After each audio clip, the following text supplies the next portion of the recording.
नमस्कार. नेहमीप्रमाणे आजचाही व्हिडिओ तुमच्यासाठी खूप युजफुल असा होणार आहे. यामुळे तुमच्या घरातली कामे खूप सोपी अशी होणार आहे. त्यामुळे व्हिडिओला शेवटपर्यंत नक्की बघा. तर आपली पहिली अशी टिप्स अशी आहे, ती आहे बॉटलसाठी. बऱ्याचदा आपण मिल्टनच्या बॉटल वापरतो, परंतु त्या आतमधून खराब होतात, वास येतो. आता मी ही बॉटल बऱ्याच दिवसापासून ठेवून दिलेली होती, परंतु ती आत्ता घेतली तर तिच्या आतमध्ये खूप सारा वास इथे जमा झालेला आहे. परंतु तो काढायचा कसा, आपला हात देखील त्यात जात नाही. तर यासाठी आपण एक आयडिया आणलेली आहे. बघू शकतात, आपल्याला सुरुवातीला यामध्ये तांदूळ टाकून घ्यायचे आहे. मी ते थोडेसे मूठभर तांदूळ बॉटलमध्ये टाकले आहे. त्यानंतर आपल्याला या ठिकाणी लागणार आहे खाण्याचा सोडा, जो की सर्वांच्याच घरी अवेलेबल असतो. आपल्याला थोडासा चिमूटभर सोडा यामध्ये टाकायचा आहे. आणि अशा प्रकारे सोडा इथे ॲड करून झाल्यानंतर आपण ही जे आहे म्हणजे या बॉटलमध्ये 1 ग्लास पाणी इथे घेणार आहोत. ते सोडा आणि तांदूळ दोघं मिक्स करून घ्यायचे. त्यानंतर आपल्याला इथे 1 ग्लास पाणी या ठिकाणी ॲड करायचं आहे. तोपर्यंत तुम्ही मला सांगा की माझा व्हिडिओ तुम्ही कुठल्या गावातून किंवा कुठल्या शहरातून बघत आहात, ते जेणेकरून मला कळेल की माझा व्हिडिओ कुठे कुठे पोहोचला. बघू शकतात, अशा प्रकारे तुम्हाला हे पूर्ण मिक्स करून घ्यायचं आहे. जरा वेळ तुम्हाला ही बॉटलमधलं पाणी हलवत राहायचं आहे. अगदी सोप्या पद्धतीने आपण या बॉटलची जी दुर्गंधी आहे ती अगदी सोप्या पद्धतीने या ठिकाणी घालवणार आहे. आणि आपल्याला या ठिकाणी कुठलं डिटर्जंट वगैरे पण वापरायचं नाही आहे. ते आपल्या शरीरासाठी देखील हानिकारक असतं. बघू शकतात, अशा प्रकारे हे तुम्हाला बॉटलमधलं पाणी ओतून द्यायचं आहे. आणि अतिशय स्वच्छ, काहीही न करता ही बॉटल पूर्ण स्वच्छ या ठिकाणी झालेली आहे. बघू शकता, तुम्हाला चांगल्या पाण्याने हे स्वच्छ धुवून घ्यायचं आहे. बघू शकतात, हे तांदूळ आणि जे आहे मी ते धुवून घेतलेलं आहे. आता तुमच्या डोक्यात विचार आला असेल की तांदूळ जे होते ते डायरेक्ट बेसिंगमध्ये सोडले, पण ते अडकणार नाही का, किंवा बेसिंग लॉक होणार नाही का? त्यासाठी मी बेसिंगला एक आयडिया केलेली आहे. ती मी नेक्स्ट व्हिडिओमध्ये तुमच्यासोबत नक्कीच शेअर करणार आहे. त्यामुळे तुम्ही येणारा नेक्स्ट व्हिडिओ देखील नक्की बघा. बघू शकतात, अशा प्रकारे आपली ही जी बॉटल आहे ती या ठिकाणी अतिशय छान अशी स्वच्छ झालेली आहे. आणि जे बॉटलचा जो दुर्गंध होता तो देखील यातून नष्ट झालेला आहे.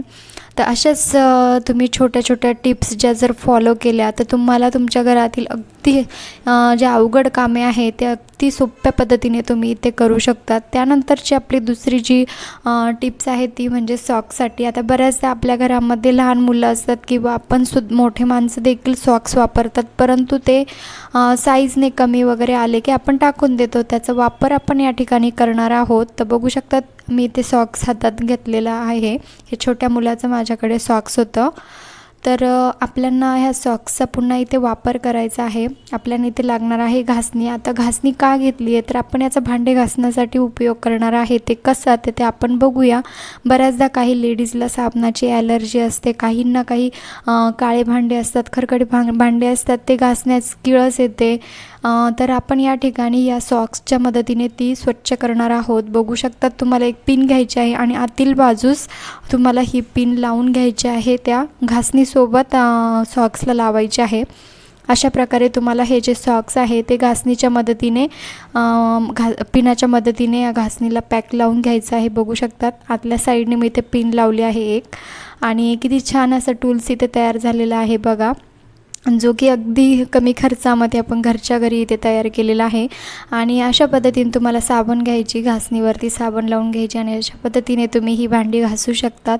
बघा, अतिशय सुंदर पद्धतीने हा टूल्स इथे तयार झालेला आहे. आणि बऱ्याच लेडीजला खूप साबणाची ॲलर्जी असते किंवा काहींना हाताला काही झालेलं असतं, की म्हणजे नाही का लागलेलं वगैरे असतं, भाजलेलं असतं, त्यामुळे पाण्यात हात बुडवू शकत नाही. तर अशा पद्धतीचा जर तुम्ही वापर केला तर नक्कीच तुमचा यापासून फायदा होणार आहे. बघू शकतात.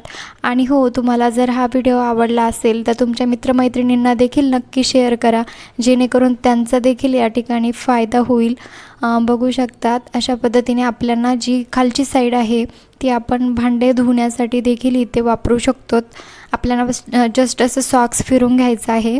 आणि बऱ्याचदा काय होतं की भांडे घासले की त्यावरती साबणाचे व्हाईट डाग आपल्याला दिसतात, परंतु या सॉक्सच्या मदतीने जर आपण भांडी घासली तर जी भांड्यांना जी वरतून आपण कपड्याने पुसल्यासारखंच होतं की सॉक्सचा हात फिरवल्यानंतर ते जे व्हाईट डाग असतात ते पडत नाहीत. बघू शकतात, अशा प्रकारे तुम्ही खालच्या साईडने भांड्याला धुण्याचा इथे वापर करू शकतात. अतिशय छान आणि सोपी ही पद्धत आहे. तुम्ही याचा उपयोग नक्की करा. नक्की तुम्हाला यापासून फायदा होणार आहे। हे टाचन पिनच्या मदतीने फक्त मी हे कनेक्ट केलं आणि बघू शकतात माझा हात देखील किती स्वच्छ आहे। व्हिडिओ आवडला असेल तर प्लीज लाईक